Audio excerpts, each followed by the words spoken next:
हंगामाच्या शेवटी आलं की एकच अपेक्षा असते, यावेळी तरी चांगलं उत्पादन मिळावं. पण एवढा खर्च करूनही मनासारखं उत्पादन मिळत नाही. हे फक्त तुझंच नाही, आजकाल सगळ्यांचंच चाललंय. खते, औषधांवर खर्च खूप, पण उत्पादन कमी. मग प्रॉब्लेम कुठं आहे?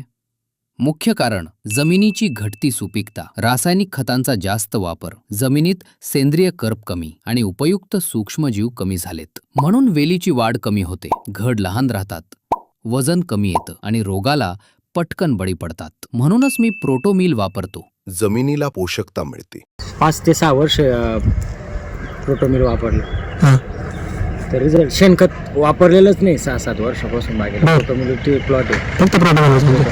तर रिझल्ट असा आला की आपला 3100 ते 110 क्विंटल माल प्लॉट देतोय आणि मालाची क्वालिटी आहे ना, किपिंग क्वालिटी शेवटपर्यंत हार्वेस्टिंग जरी उशिरा लेट झाली तरी म्हणजे लूजपणा जाणवत नाही, माल एकदम टणक जाणवला.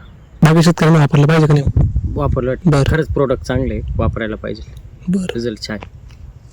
मी गेल्या सीझनपासून प्रोटोमील वापरतोय आणि खरंच फरक दिसतो. वेली जोमाने वाढल्या, घड मोठे भरदार झाले, फळांचा साईज आणि क्वालिटी सुधारली आणि उत्पादनात चांगली वाढ झाली. माझ्यासाठी प्रोटोमील म्हणजे खात्रीचा उपाय. यावेळी मी पण प्रोटोमील वापरणार. 20 वर्षांचा विश्वास, हजारो शेतकऱ्यांची पसंती. प्रोटोमील. जमीन सुपीक तरच उत्पादन भरपूर.